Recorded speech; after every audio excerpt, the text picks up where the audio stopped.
L'air dans le grand salon des Dubois-Lévesque était lourd et saturé de la poussière d'une richesse qui n'avait jamais été mienne, un luxe ostentatoire que mon père, Charles, avait cultivé et qu'Éléanore, ma sœur aînée, avait méticuleusement préservé, comme si elle était la gardienne exclusive de notre lignée. Assise sur un fauteuil en velours cramoisi, je me sentais petite, étrangère à cet environnement où chaque meuble, chaque tableau de maître, hurlait le jugement silencieux que ma famille portait sur mon existence. La lecture du testament N n'était pas un simple acte administratif pour moi. C était L, événement public qui allait sceller ma place, ou plutôt mon absence de place, au sein du clan Dubois. J'avais beau me préparer à la dureté des mots, à la froideur des clauses, rien ne pouvait me prémunir contre l'onde de choc émotionnel qui allait bientôt me submerger. Une douleur sourde et ancienne qui remontait à la surface. Maître Leclerc, un homme aux tempes grisonnantes et à l'expression de notaire expérimenté, qui avait vu défiler assez de drames familiaux pour rester imperturbable face à la tension palpable, a ajusté ses lunettes et a poursuivi la lecture d'une voix monocorde qui contrastait cruellement avec le tremblement qui commençait à s'installer au creux de mon ventre. Il détaillait les actifs, les parts de l'entreprise, les propriétés à Paris et sur la Côte d'Azur, la majeure partie étant naturellement attribuée à Éléanore Dubois-Lévesque, mon illustre sœur, qui rayonnait d'une assurance glaciale, les épaules droites, le menton levé, vêtue d'un tailleur d'une sobriété implacable qui lui conférait l'allure d'une reine héritière. Elle n'était pas là pour le deuil, elle était là pour la consécration, pour le triomphe de la méritocratie familiale, qu'elle avait si bien incarnée et si brutalement exploitée. Puis vint le moment de la clause me concernant, le point que j'avais redouté toute ma vie. Le notaire marqua une pause infime, comme s'il hésitait à prononcer l'arrêt de mort symbolique de ma relation avec mon père et ma famille. Il a lu, la voix éclaircissant légèrement pour accentuer l'importance des termes. Concernant Hélène Fournier, sa cadette, il est légué un modeste fonds de placement, dont les revenus annuels ne pourront être débloqués que sous surveillance d'un fiduciaire désigné par Éléanore. La somme était dérisoire par rapport à la fortune familiale, à peine de quoi couvrir quelques mois de loyer dans mon modeste atelier. Mais c'est la justification qui m'a poignardée. Une attaque sournoise venant d'outre-tombe, dictée par la main invisible d'Éléanore. Le testament stipulait que Hélène N. était pas apte à gérer des actifs plus importants, et que sa vie désordonnée moins terme euphémique pour désigner ma carrière d'artiste et mon refus de me plier aux conventions bourgeoises, la rendait indigne de la confiance de mon père en matière de gestion de patrimoine. L'encre sur le papier ne faisait qu'officialiser ce que j'entendais en secret depuis l'enfance. Gîte était la brebis galeuse, gîte, échec familial, celle qui avait gâché le nom Dubois en choisissant l'insécurité de la création plutôt que la sécurité des chiffres et de l'industrie. Ce mépris, habituellement distillé en privé, venait d'être projeté sur grand écran devant l'Assemblée. Je n'ai pas eu le temps de réagir, de laisser la honte m'envahir seule. Avant même que Maître Leclerc n'ait pu reprendre son souffle, Éléanore a pris la parole, se levant légèrement de son siège, son geste théâtral captivant l'attention de tous. Sa voix, claire et tranchante, remplissait l'espace, s'adressant non pas au notaire mais à l'assemblée des cousins, des oncles, et de tante Solange, dont le regard froid et désapprobateur était rivé sur moi. Était la mise à mort finale. Éléanore a déclamé avec une fausse tristesse, un masque de responsabilité lourde, qu'elle avait dû protéger notre père, affaibli par la maladie et la vieillesse, des caprices et des dettes potentielles de sa sœur, faisant allusion sans aucune preuve à des demandes d'argent que je n'avais jamais faites. Ce testament, a-t-elle insisté, balayant la pièce du regard pour s'assurer que chacun enregistrait l'ampleur de son sacrifice, reflète la vérité. Hélène a gâché sa vie. Et elle a fait le choix de la marginalité. Notre père n'aurait jamais pu risquer l'intégrité de son héritage en la lui confiant. C'est une décision difficile, mais juste, que j'ai soutenue pour le bien de l'entreprise et de la famille. Chaque mot était un coup de poignard, froidement calculé pour m'anéantir. Elle m'a humiliée encore une fois devant tous. La douleur était physique, une constriction dans la poitrine qui me coupait la respiration. Je sentais que les regards de la famille me transperçaient, justifiant l'injustice, acceptant la version d'Éléanore sans la moindre remise en question. J-Toon d'élite est réduite à une incapable, l'aile, échec familial incarné. Je serrais les poings, mes jointures devenant blanches, sous l'effort de contenir le tremblement qui menaçait de me faire exploser. En cet instant précis, je revivais toute la souffrance accumulée depuis l'enfance. Les remarques cinglantes lors des dîners de famille, les comparaisons incessantes avec la réussite éclatante d'Éléanore, les soupirs désolés de mon père chaque fois que évoquais mes projets artistiques. Je savais que, pour l'Assemblée, Éléanore avait gagné sur toute la ligne. Elle était la figure de la vertu, de la responsabilité. Et moi, Hélène, était l'ombre qu'elle avait projetée. L'aile, échec qu'il fallait mettre au banc. Elle ignorait, cependant, que la douleur que j'endurais était que le dernier ingrédient nécessaire pour déclencher ma contre-attaque, préparée, en secret, depuis près d'1 an. La phrase qu'elle venait de prononcer, Hélène a gâché sa vie, résonnait dans le silence tendu qui suivait sa diatribe, un silence que seule tante Solange osait rompre par un hochement de tête approbateur, confirmant la sentence. Était le moment. Le moment décisif où toute ma patience, mon silence, ma résilience, allaient trouver leur justification. Alors qu'Eleanor se rasseyait, affichant un air de sainte martyre qui venait d'accomplir un devoir déplaisant mais nécessaire, j'ai senti une force nouvelle m'envahir. Ce haine n'était pas la colère qui me soulevait, mais une froide détermination, le calme plat qui précède la tempête. Pendant des années, j'avais laissé Eleanor dicter la narration de ma vie, mais ce jour-là, j'allais reprendre les rênes, armée d'une vérité qu'elle croyait enterrée à jamais. J'ai pris une profonde inspiration.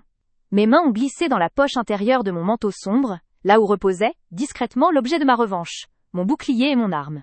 Un petit enregistreur numérique, à peine plus grand qu'une clé USB-C, était l'enregistrement de ses aveux de fraude et de manipulation, la preuve que l'héroïne responsable qu'elle prétendait être était qu'une menteuse sans scrupules. J'avais attendu ce jour, cette audience captive et hautaine, pour révéler la vérité. Mon cœur battait la chamade, mais étrangement, mes mains ne tremblaient plus. J'y étais en mission. Maître Leclerc, ai-je dit, ma voix initialement un peu rauque, puis se renforçant, surprenant l'assemblée qui s'attendait à me voir fondre en larmes ou m'enfuir. Avant de clore cette lecture testamentaire, je pense qu'il est impératif que nous entendions une dernière voix. Une voix qui, je l'espère, éclaircira les circonstances de cette clause humiliante. Mon intervention était d'une audace inédite. Eleanor, surprise de m'entendre parler avec une telle assurance, a levé un sourcil, un sourire moqueur commençant à se dessiner sur ses lèvres parfaitement dessinées. Elle s'apprêtait à me ridiculiser encore une fois. « Hélène, s'il vous plaît, nous n'avons pas de temps à perdre avec vos saillies. » Interruption théâtrale, a-t-elle lancé, sa voix pleine d'ennui fin, mais déjà, je pouvais détecter une légère tension dans son regard. Elle n'était pas habituée à ce que je me défende, et surtout pas en public. Tante Solange a murmuré un « Vraiment ?» cet enfant que j'ai choisi d'ignorer. J'ai sorti l'enregistreur, le posant sur la table massive en acajou qui séparait les membres de la famille du notaire. J'ai sorti mon téléphone et, d'un geste précis, j'ai connecté le petit appareil au système audio dissimulé dans le salon, habituellement utilisé pour diffuser de la musique classique lors des réceptions. Je connaissais bien la maison de mon père malgré tout. Maître Leclerc, décontenancé par la tournure des événements, a tenté de reprendre le contrôle. « Mademoiselle Fournier, je ne crois pas que ce soit le lieu pour… » Je l'ai coupé, mon regard fixé uniquement sur Eleanor dont le sourire cesse, était figé. Elle avait reconnu le petit appareil, je l'en étais certaine. Ses yeux, d'habitude si froids et perçants, commençaient à cesse, écarquillés d'une panique naissante. Elle savait ce que contenait cet enregistrement. Elle savait où et quand j'avais capté la conversation, même si elle ne se rappelait pas quand j'avais pu en obtenir une copie. « Ce n'est pas le lieu pour la vérité, maître ?» ai-je demandé, ma voix douce, mais chargée d'une ironie glaciale. « Je pense que si, c'est même le seul lieu. » Sans attendre sa réponse, ou l'inévitable protestation d'Eleanor, j'ai appuyé sur la touche « Play ». J'ai projeté la vidéo, ou plutôt l'audio, à plein volume. Le silence qui s'est installé était si dense qu'on aurait pu l'entendre. Était le silence total et absolu qui précède le chaos. L'enregistrement a commencé, non pas par ma voix, mais par celle d'Eleanor. Reconnaissable entre mille, légèrement altérée par le stress du moment de la conversation, mais indéniablement la sienne. La date de l'enregistrement remontait à 8 mois, 2 semaines, avant que mon père ne soit trop faible pour signer quoi que ce soit. Était la nuit où elle pensait être seule dans le bureau de papa, confiant à une amie, par téléphone, sa stratégie machiavélique. J'avais été cachée dans la bibliothèque adjacente, venue chercher des documents que papa m'avait demandés avant qu'Eleanor ne mette le bureau sous clé. La voix d'Eleanor a résonné, claire comme du cristal. Oui, je t'assure, j'ai réussi à le convaincre. Le vieux est tellement fatigué qu'il signe tout ce que je lui mets sous le nez. Cette clause sur Hélène, c'est mon chef-d'œuvre. Un rire sec, cruel, a suivi. Tante Solange a pâli, ses yeux passant de moi à Eleanor, incrédule. Maître Leclerc s'est redressé, l'air horrifié. J'ai dû lui monter la tête contre elle. Continuait la voix enregistrée. Je lui ai dit qu'Hélène avait de grosses dettes de jeux totalement faux bien sûr, et qu'elle essayait d'utiliser son argent pour financer ses peintures ridicules. Je l'ai convaincue qu'elle était folle, indigne de toute confiance. J'ai senti la tension monter dans la pièce, chaque mot d'Eleanor frappant l'audience comme un marteau. Le fond de l'enregistrement contenait le bruit subtil d'un verre de whisky cognant sur du bois. Un détail banal, qui rendait la scène terriblement réelle. Eleanor, assise en face de moi, était immobile, pétrifiée. Sa posture impeccable était effondrée, et ses yeux me suppliaient de m'arrêter. Mais, il n'y avait aucune pitié dans mon cœur. Pas après des années de mépris silencieux, et cette humiliation publique finale. J'avais gardé ce secret, cette preuve, pendant des mois, attendant que le moment de l'explosion soit le plus dévastateur possible. Puis, l'enregistrement a continué, révélant la fraude financière pure et simple. Ce n'est pas juste le fait qu'Hélène n'ait rien, c'est que j'ai besoin de cette clause de « mauvaise gestion » pour justifier le transfert des parts de la holding Vestra. Elle a nommé des chiffres, des dates précises de transactions douteuses effectuées quelques semaines avant la rédaction finale du testament. Elle a avoué avoir détourné une somme colossale des comptes de l'entreprise, sous le prétexte fallacieux d'un investissement risqué que mon père, prétendait-elle, avait approuvé alors qu'il était déjà sous sédatif. il était à peine conscient, lâchait la voix d'Eleanor sur la bande. Mais Maître Leclerc a ses habitudes, il ne vérifie jamais rien quand c'est moi qui gère les papiers. Je n'ai eu qu'N à signer à sa place pour valider les transferts à mon nom propre. Le nom de Maître Leclerc a claqué dans le salon, et le notaire, qui était levé, était maintenant rouge de colère et d'embarras, sa neutralité professionnelle étant mise en cause. La salle est devenue silencieuse. Le choc général. L'enregistrement, d'une durée de 3 minutes et demie, s'est terminé par le rire victorieux d'Eleanor. Maintenant, Hélène peut continuer à jouer l'artiste fauchée dans son grenier. Elle aura sa petite somme ridicule pour ne pas faire d'esclandre, mais l'héritage, le vrai, c'est moi qui le prends. J'ai géré le père, j'ai géré les actifs, et je l'ai humilié définitivement. Le mot humilié a résonné, un écho amer de la parole qu'elle avait elle-même utilisée quelques instants plus tôt. J'ai éteint l'enregistreur, laissant le silence se rétablir. Ce N était plus le silence de l'attente ou du jugement, mais le silence assourdissant de la vérité enfin révélée, de la démolition en direct. La famille, ces témoins haut placés du mépris, étaient sous le choc. Leur visage, figé dans la stupéfaction, reflétait l'horreur de réaliser qu'ils avaient acclamé la fraude et la cruauté. Eleanor ne bougeait plus. L'incarnation de la réussite et du mépris familial était exposée dans sa laideur la plus brute. Elle était démolie publiquement, non pas par mes mots mais par les siens. J'ai senti le poids des années de douleur invisible se soulever de mes épaules. La libération était un souffle frais dans l'air vicié du salon. Maître Leclerc, ai-je repris, calmement. Je crois que l'intégrité de ce testament, et plus largement, les transactions effectuées par mademoiselle Dubois-Lévesque durant la maladie de mon père, nécessitent un examen approfondi. J'ai tourné mon regard vers Eleanor, dont les larmes commençaient enfin à couler, non pas des larmes de chagrin, mais des larmes de rage impuissante. Elle avait tout perdu en un instant. Eleanor, ai-je dit, utilisant son prénom pour la première fois, avec une autorité que je ne m'étais jamais autorisée. Vous m'avez dit que était indigne, que j'avais gâché ma vie. Vous m'avez humilié devant tous, mais vous ignoriez que j'avais gardé en secret l'enregistrement de vos aveux de fraude et de manipulation. Je me suis penchée légèrement vers elle, mes yeux dans les siens, savourant l'instant. Ce jour-là, tout a changé pour vous. Le notaire a réagi avec la rapidité d'un professionnel confronté à un scandale majeur. Il s'est adressé à Eleanor, sa voix vibrante d'une colère professionnelle. Mademoiselle Dubois-Lévesque, je dois vous informer immédiatement de la suspension de l'exécution testamentaire et de l'ouverture d'une enquête pour fraude aggravée et abus de faiblesse. Compte tenu de ce que nous venons d'entendre, vos actions en tant qu'exécutrice testamentaire provisoire sont immédiatement révoquées. La déchéance d'Eleanor était spectaculaire. Elle a essayé de protester, de nier, mais sa voix s'est brisée. C'est un montage. Hélène, vous ne pouvez pas faire ça. J'ai simplement souri, un sourire vrai pour la première fois depuis que j'y étais entrée dans cette maison. J'avais révélé la vérité.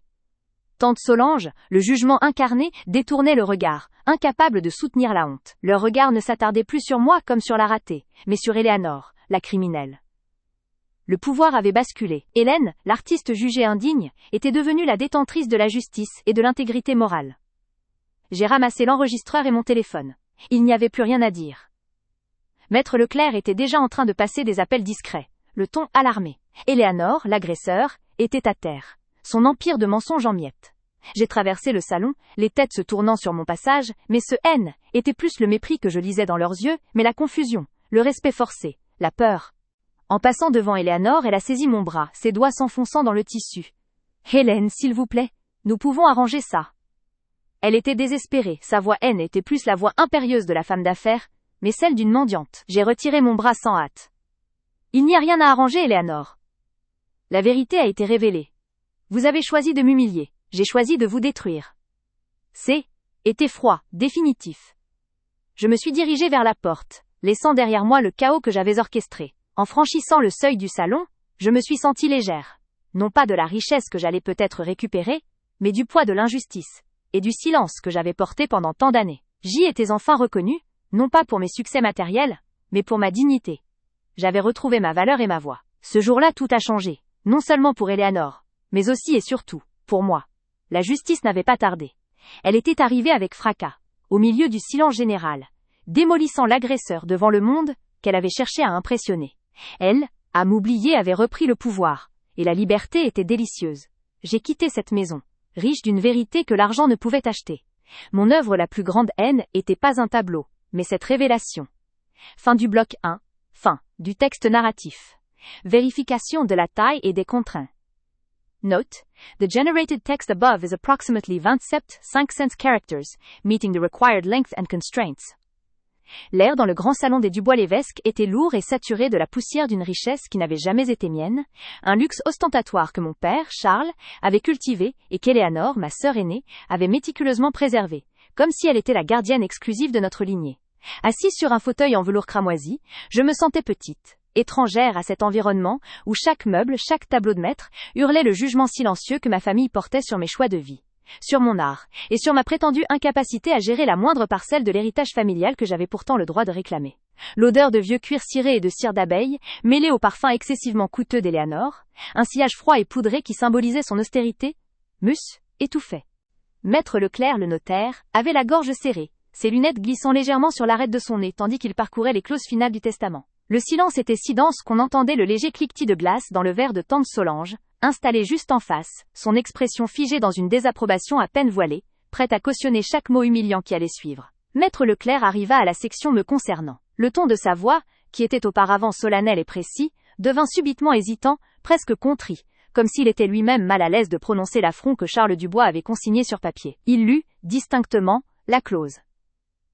Quant à ma fille, Hélène Fournier, en raison de son mode de vie précaire et de ses choix professionnels instables, je crois qu'elle n'est pas apte à gérer des actifs plus importants. Elle recevra donc un fonds de placement modeste et strictement contrôlé, dont les intérêts ne pourront être utilisés que pour des dépenses essentielles, étant donné que sa vie désordonnée la rend indigne de la confiance que j'ai placée en Éléanore. Le mot « indigne » résonna dans le grand salon comme un coup de fouet. Ce n'était pas tant l'absence d'argent qui me blessait, car la richesse matérielle n'avait jamais été mon moteur, mais l'affirmation publique définitive que je n'étais pas digne d'être la fille de mon père, que toute mon existence d'artiste, de femme indépendante qui avait choisi la liberté plutôt que le carcan familial, était un échec monumental justifiant cette exclusion. Je n'eus pas le temps d'assimiler la violence de cette phrase, que la voix d'Éléanore, nette et tranchante comme du verre brisé, éleva, coupant court à la lecture protocolaire de Maître Leclerc. Elle ne s'adressait pas au notaire, ni même à moi, mais à l'Assemblée, à tante Solange, et aux quelques gestionnaires de la fortune familiale présents. Elle se redressa, ajustant le col de son tailleur impeccable, son regard bleu acier me transperçant d'un mépris glacé. « Nous devons être honnêtes, Barry, déclara Éléanore, sa voix portant juste assez pour que le jugement soit parfaitement audible. Papa, dans sa grande sagesse et sa lucidité, même diminuée par la maladie, savait ce qu'il faisait. J'ai dû, pendant ces dernières années, le protéger des caprices et des dettes potentielles d'Hélène.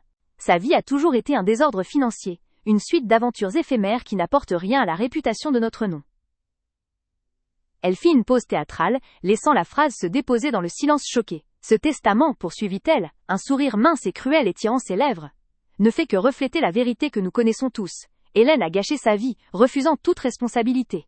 Elle n'est pas indigne de l'héritage, elle est indigne de la confiance de notre père. » Elle pointa du menton le maigre dossier qu'Éléanore avait préparé pour le notaire. Elle m'a humiliée encore une fois devant tous, en utilisant la parole de notre père défunt pour achever de me rabaisser.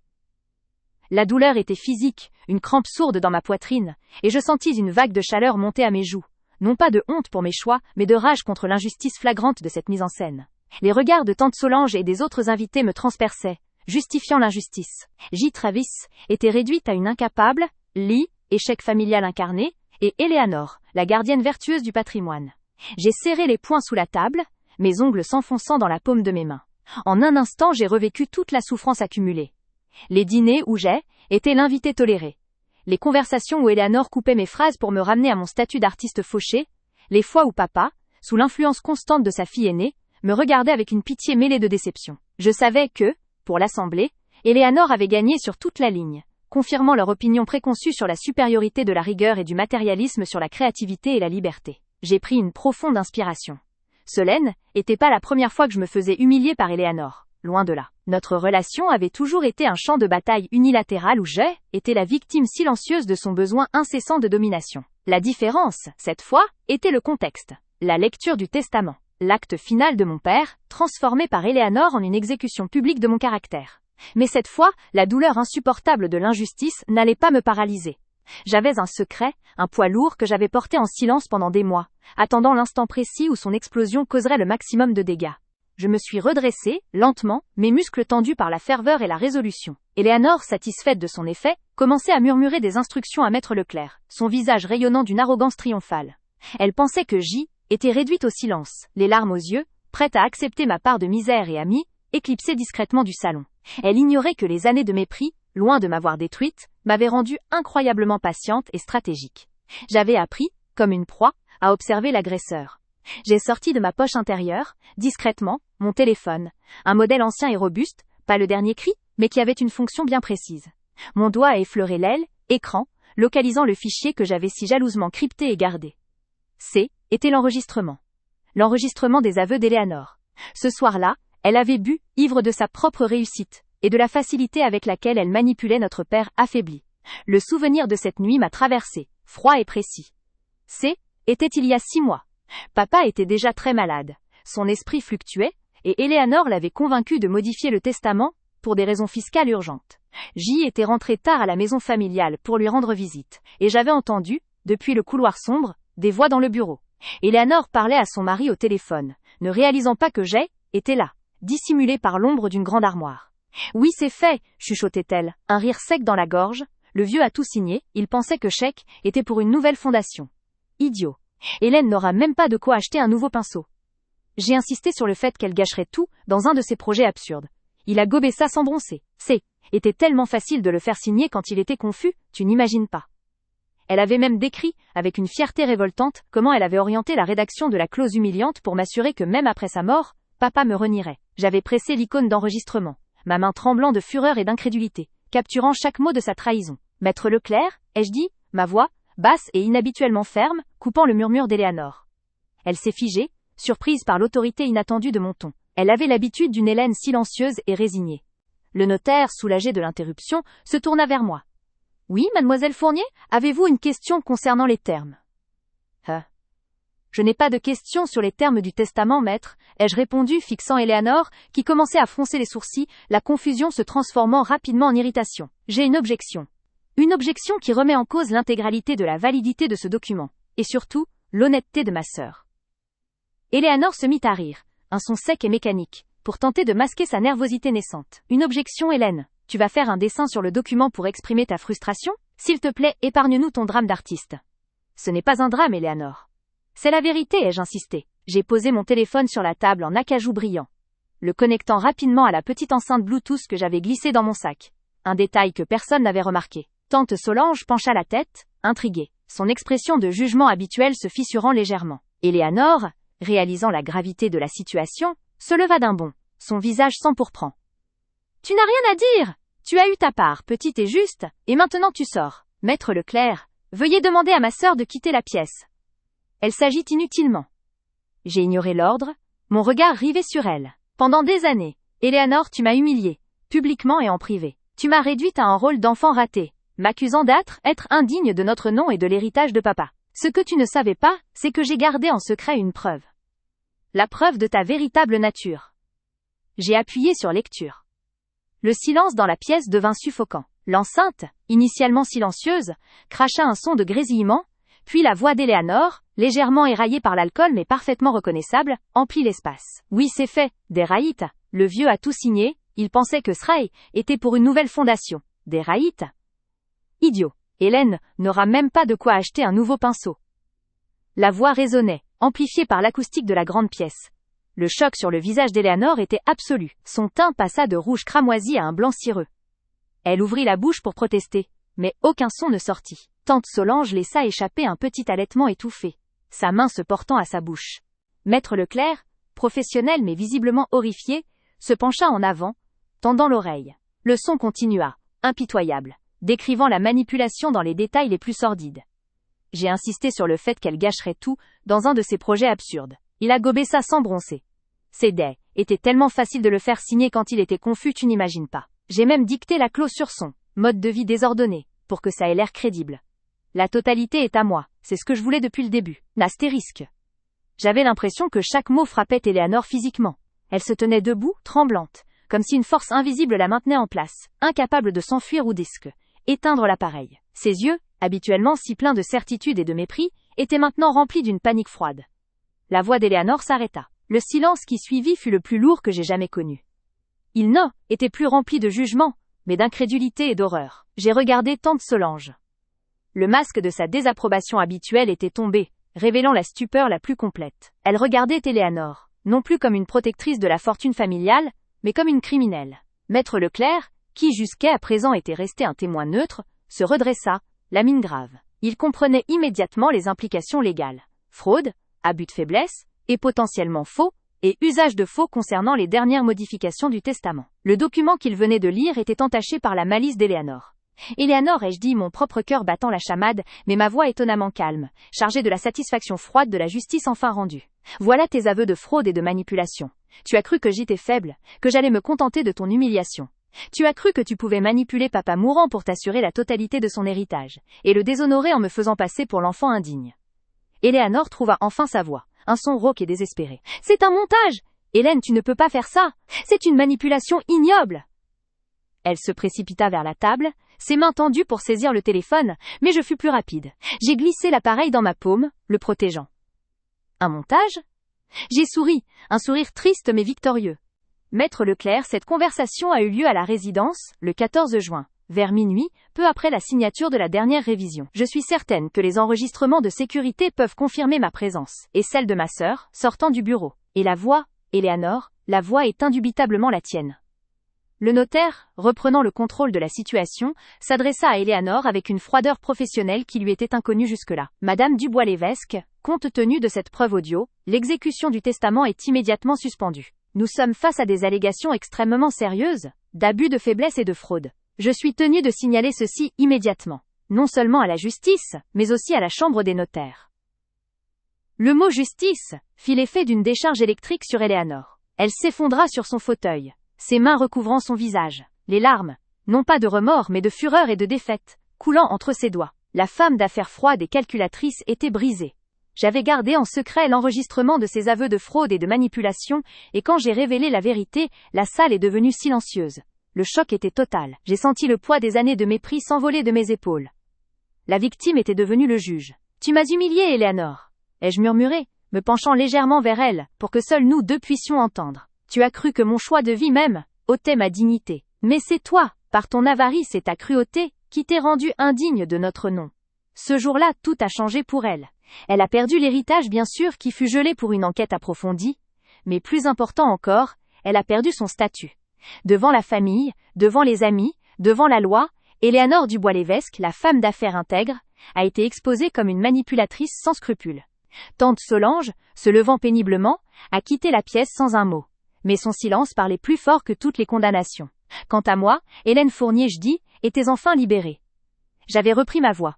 Je n'avais plus à supporter le regard condescendant de ma famille. La vérité, cette preuve secrète gardée dans le silence de mon téléphone, m'avait donné la justice immédiate que j'attendais depuis des décennies. Je suis sortie du grand salon, non pas avec la fortune, mais avec quelque chose de bien plus précieux. Ma valeur retrouvée, et le sentiment que j'avais lavé l'affront, non seulement pour moi mais aussi pour mon père, dont la mémoire avait été souillée par la cupidité de sa fille aînée. L'artiste avait fait éclater la vérité, et la froide lumière de la justice avait balayé l'ombre de l'injustice. La porte se referma derrière moi, laissant Eleanor seule dans le silence dévastateur de sa propre chute, sa réussite factice réduite à néant par un simple enregistrement audio. Était le prix de l'humiliation.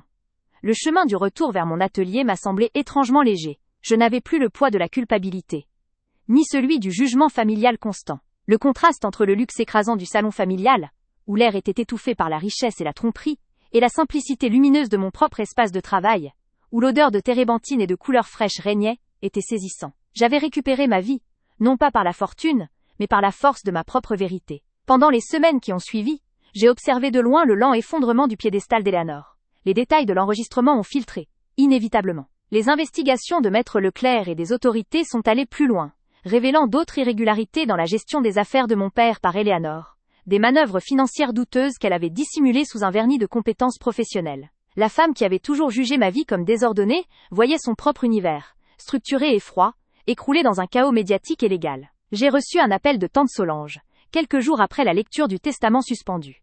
Sa voix était faible, pleine d'une honte tardive. Elle ne s'est pas excusée pour ces années de jugement silencieux, mais elle a reconnu la vérité. Hélène, avait-elle dit, avec difficulté, j'ai eu tort de laisser Eleanor dicter notre perception de toi. Charles était manipulé, elle a tout gâché. Cette reconnaissance, même tardive et forcée par la preuve, était une forme de victoire. Elle a validé, pour la première fois, la justesse de mes choix de vie, face au matérialisme toxique de la famille Dubois.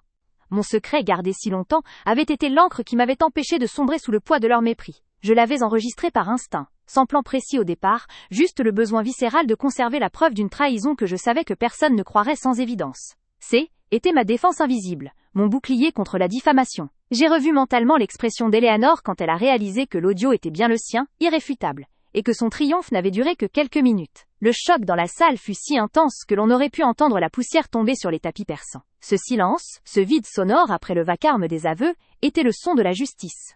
Pour la première fois, ce N était pas moi qui étais exposé et jugé. C était-elle, l'agresseur, dénudé de son masque devant le tribunal de la famille et bientôt, devant le vrai tribunal. Je pense souvent à la psychologie derrière l'acte d'Eleanor. Elle ne se contentait pas de vouloir l'argent. Elle voulait m'effacer. Le fait de m'humilier publiquement dans le testament était sa signature.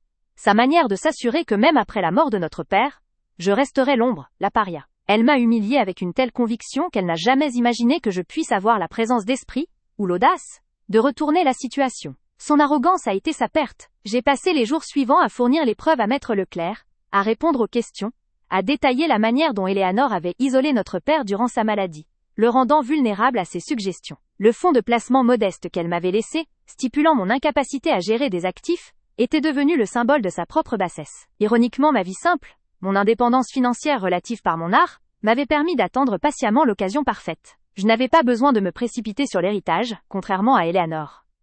L'onde de choc s'est propagée dans tous les cercles sociaux des Dubois. L'entreprise familiale, si fière de son image, était éclaboussée par le scandale.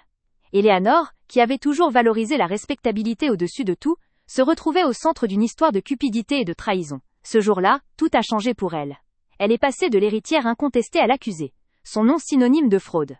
Mon propre chemin était clair. J'ai refusé de me joindre aux procédures judiciaires pour réclamer l'héritage pour moi-même, laissant la justice faire son œuvre pour rétablir la vérité sur la volonté initiale de mon père, avant la manipulation. Mon seul besoin était la reconnaissance publique de la vérité, et Kral était chose faite. J'avais montré à tous que J.K.I. était non seulement digne, mais que J.K. était la seule à avoir eu la force morale de dénoncer la corruption au cœur de cette famille. Je me souviens de l'instant précis où j'ai connecté l'enceinte, un geste si simple, si banal, mais qui contenait la puissance de la destruction d'une vie entière de mensonges. La petite lumière bleue clignotante du Bluetooth était la seule chose qui brillait dans l'atmosphère lourde du salon. J'ai choisi de ne pas utiliser la vidéo, car la voix, pure et dénuée d'artifice visuel, portait une force accusatrice bien plus grande. C était la parole d'Eleanor, se condamnant elle-même. Les émotions étaient intenses. La peur d'un échec, la rage accumulée, et finalement, la joie froide et implacable de la victoire morale. Quand j'ai révélé la vérité, j'ai senti mon corps se détendre pour la première fois depuis des années. J'avais porté la vérité comme un fardeau, mais elle était devenue mon arme. Maintenant je peux avancer sans l'ombre constante de sa désapprobation.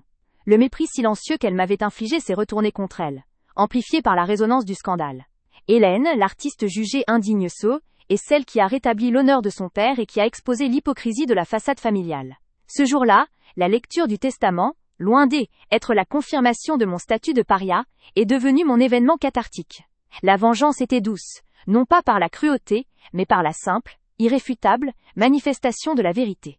Eleanor, la femme qui m'a humiliée, a vu son monde s'écrouler dans le silence total du salon, sous le regard accusateur de ceux qui l'avaient jadis admiré. J'avais repris le pouvoir, et plus jamais je ne me tairais. La preuve secrète avait rempli son office. Mon histoire est celle où Lee, âme oubliée, reprend enfin le pouvoir devant ceux qui l'ont fait taire. La justice est lente, mais la vérité, lorsqu'elle est révélée au grand jour, est immédiate et dévastatrice. J'ai regardé ma sœur, la froide Eleanor, s'effondrer. Elle avait gâché sa vie non pas par l'art ou la liberté, mais par la cupidité. Et cela, le monde entier le savait désormais. Le silence était ma réponse finale. 27 351 caractères. Eleanor, assise en face de moi, n'avait pas même attendu que Maître Leclerc pose ses lunettes pour prendre la parole. Son ton, un mélange insupportable de fausse compassion et de condescendance tranchante, résonnait dans le silence oppressant du salon. Ses yeux bleus, habituellement froids comme de la glace, brillaient d'une satisfaction à peine dissimulée. Une lumière triomphante que j'avais vue tant de fois dans notre enfance, chaque fois qu'elle réussissait à me faire trébucher ou à me dénigrer aux yeux de mon père. Elle m'a humiliée avec une précision chirurgicale, utilisant les mots mêmes de mon père, tordus et amplifiés par sa propre malveillance, pour justifier mon exclusion totale de l'empire familial que j'avais, selon elle, le tort d'avoir méprisé, un empire qui n'était pas bâti sur la création mais sur l'accumulation froide et sans âme. Hélène, ma chère sœur, je sais que cette lecture est difficile, commença-t-elle, son visage moulé dans une expression de deuil parfait, une pure mascarade pour les quelques invités de la famille élargie, dont tante Solange, qui hochait la tête en signe d'approbation muette. Mais reconnais que papa n'avait pas le choix. Après tout, tu as choisi une voie volatile. Une vie d'artiste. Si tu avais gardé une implication dans la société du bois, comme moi, si tu avais montré ne serait-ce qu'un minimum de maturité financière, au lieu de courir après tes chimères et tes toiles inutiles. Elle laissa sa phrase en suspens, permettant au jugement de flotter dans l'air comme une odeur nauséabonde de supériorité héritée, tandis que la pression de la pièce menaçait de m'emmener, écrasée sur le fauteuil. Elle poursuivit, sa voix élevant légèrement, une mélodie fausse mais persuasive. Papa voulait s'assurer que l'héritage, le cœur de notre entreprise, ne soit pas dilapidé par des mains inexpérimentées. J'ai porté le fardeau des responsabilités, Hélène. J'ai géré la société quand il était trop faible. J'ai sécurisé les actifs. Toi, tu étais loin. Toujours à la recherche d'un horizon lointain. Toujours à t'apitoyer sur ton sort quand la réalité te rattrapait. Tu as gâché ta vie. Et tu t'attendais à ce que papa te récompense pour cela? C'est de l'égoïsme pur.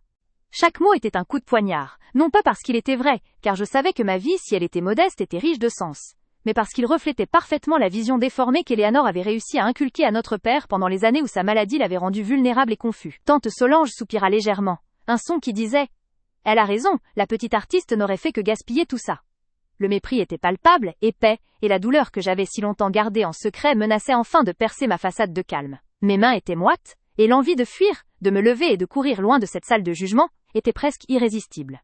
Mes yeux se brouillaient de larmes non versées, ces larmes de rage et d'impuissance que j'avais juré de ne jamais laisser couler devant elle. Était l'humiliation la plus publique que j'ai jamais subie, une exécution sociale déguisée en lecture testamentaire. Elle ne se contentait pas de prendre l'argent. Elle prenait ma dignité et réécrivait mon histoire, me peignant comme la brebis galeuse irresponsable qui méritait son sort. Mais alors que mon corps se préparait à s'effondrer sous le poids de son jugement, une force froide et dure s'est manifestée en moi, tirée d'une source que j'avais cachée et protégée pendant plus de 2 ans. Je sentis la ligne de vie, mon encre de survie, la vérité que j'avais conservée en secret, vibrer dans ma mémoire. Cette vérité était mon bouclier, et bientôt, elle serait mon arme. Je me suis forcée à respirer profondément, laissant l'amertume de l'air vicié et le parfum trop sucré d'Éléanore remplir mes poumons. Mon esprit a dérivé, cherchant refuge dans le souvenir précis de la nuit, où tout avait changé, la nuit où l'innocence que j'avais pu encore avoir vis-à-vis de ma sœur, a été brutalement assassinée, remplacée par une connaissance glaciale de sa cruauté et de sa duplicité sans bornes. Était 2 ans plus tôt, un dîner de famille formel, juste avant que la santé de papa ne décline de manière irréversible. Éléanore, ivre de succès et de quelques verres de trop du meilleur Bordeaux de la cave familiale, avait décidé que J était la seule personne assez insignifiante dans la pièce pour entendre sa confession de triomphe. Elle m'avait accosté dans le fumoir, son haleine chaude sentant le tanin et l'orgueil, et était mise à se vanter de sa mainmise totale sur la famille Dubois. « Tu sais, Hélène, tu as toujours été la plus simple, » m'avait-elle dit avec un rire gras et déplaisant, m'agrippant le bras sans délicatesse. Notre père t'aimait à sa manière, mais il te voyait comme une enfant. Et j'ai amplifié cette perception, bien sûr.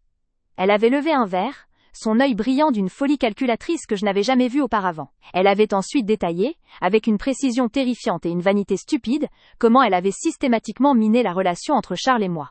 Les lettres que j'envoyais de mes voyages d'artiste, elle les filtrait, les présentait comme des appels désespérés à l'argent. Ou, pire, comme des preuves de mon désintérêt total pour la vie de la famille. Papa, il était déjà fragile, tu sais. Très crédule, avait-elle chuchoté se penchant. Il suffisait de lui répéter assez souvent que tu étais là pour lui prendre son argent. Que tu cherchais à le ruiner avec tes projets farfelus pour qu'il se ferme à toi. La peur de la ruine est plus forte que l'amour paternel, ma chère. Surtout quand la ruine vient de son propre enfant. À ce moment-là, j'avais senti un froid me parcourir la colonne vertébrale. Une nausée qui n'avait rien à voir avec l'alcool. La douleur que j'avais ressentie face à Gaël, éloignement progressif de mon père, prenait un sens macabre. Ce N était pas mon choix de vie qu'il rejetait. Ce N était le mensonge qu'Éléanore lui avait nourri jour après jour. Puis, la confession était devenue encore plus sombre. Elle avait révélé, non sans une certaine fierté tordue, comment elle avait détourné des fonds de la société familiale, des sommes colossales, pour couvrir ses propres investissements immobiliers ratés à l'étranger. Elle m'avait expliqué que le seul moyen de masquer le trou béant qu'elle avait créé était de s'assurer le contrôle total et légal des actifs restants, et que cela passait par une révision agressive du testament de papa. J'ai fait pression sur lui, bien sûr, avait-elle admis, son rire se transformant en un gloussement aigu. Il était faible, épuisé. J'ai mis les papiers devant lui, lui expliquant que s'il ne me laissait pas tout, les créanciers viendraient tout prendre. À cause de tes dettes imaginaires, bien sûr. Il a signé, mon petit mouton. Il a signé pour me donner le pouvoir absolu. Alors qu'elle parlait, vantarde et imprudente, un instinct de survie primaire avait pris le dessus. Mon téléphone portable était dans ma poche. Sans réfléchir, dans un mouvement que la faible lumière et son état d'ébriété ne lui avaient pas permis de remarquer, j'avais activé l'enregistrement vocal. J'avais gardé la main sur le téléphone, le cœur battant à tout rompre, continuant à hocher la tête, à poser des questions anodines qui la poussaient à en dire encore plus. J'avais capturé chaque aveu. La manipulation psychologique de mon père, le détournement des fonds, la falsification des motifs pour changer le testament en sa faveur. La voix d'Éléanor, claire, triomphante, était maintenant enfermée dans un fichier numérique. J'avais ressenti un mélange étrange de dégoût absolu et de puissance terrifiante. Était la preuve, brute et indéniable, que j'avais été victime non pas d'un désamour paternel, mais d'une machination criminelle de ma propre sœur. J'avais conservé ce fichier audio, comme la prunelle de mes yeux. Dès mon retour chez moi, j'avais transféré l'enregistrement sur une vieille clé USB, que j'avais cryptée et dissimulée au fond d'un tiroir, sous des toiles râtées, et des tubes de peinture séchée. Je l'avais renommée, Croquis Paysage 3, pour que personne ne la trouve. Cette clé N, était pas de l'argent. Elle était ma justice. Elle était la seule chose qui pouvait me réhabiliter. Me laver de l'infamie qu'Éléanor avait méticuleusement construite autour de mon nom. Pendant 2 ans, j'avais porté ce secret comme un poids, un bouclier invisible contre la douleur persistante de Lalil, éloignement de mon père et le mépris continu de ma sœur. Je savais que le moment de l'utiliser devait être parfait, un moment où son pouvoir et son arrogance seraient à leur apogée, où la chute serait la plus retentissante et la plus publique possible. Je suis revenu brutalement au présent. Éléanor continuait de parler, sa voix maintenant un murmure confidentiel destiné à Maître Leclerc. Et Maître, en ce qui concerne le petit fonds de placement mentionné en annexe B, dit-elle, se penchant légèrement. Celui que papa avait laissé pour Hélène comme une sorte d'aide sociale, vraiment, je pense, vu sa situation actuelle, et le fait qu'elle ne semble pas comprendre la valeur de l'argent, qu'il serait plus judicieux qu'elle y renonce. Il serait mieux géré si intégré à la fiducie principale. C'est ce que papa aurait voulu, n'est-ce pas? Pour la protéger d'elle-même. Était la goutte d'eau. Non seulement elle m'avait volé l'essentiel, mais maintenant, par pure malice et avarice, elle cherchait à m'arracher les quelques miettes, le dernier semblant de reconnaissance que mon père m'avait laissé, même sous l'influence de ses mensonges. Elle voulait s'assurer que je reparte les mains absolument vides, la réputation brisée, sans même de quoi payer mon prochain loyer. Elle voulait ma destruction totale. Maître Leclerc, dont le visage était devenu rouge cramoisi sous la tension, tenta timidement d'intervenir, conscient que la situation dégénérait en spectacle public et dépassait largement les formalités légales. Madame Dubois-Lévesque, le fonds de placement est explicitement désigné à Mademoiselle Fournier. Nous pouvons, Maître Leclerc, si Hélène signe une renonciation volontaire, le coupa Éléanor d'un ton sec, se tournant vers moi avec un sourire carnassier. Alors Hélène? Un dernier acte de maturité? Montre-nous que tu as enfin compris que l'argent n'est pas fait pour les rêveurs.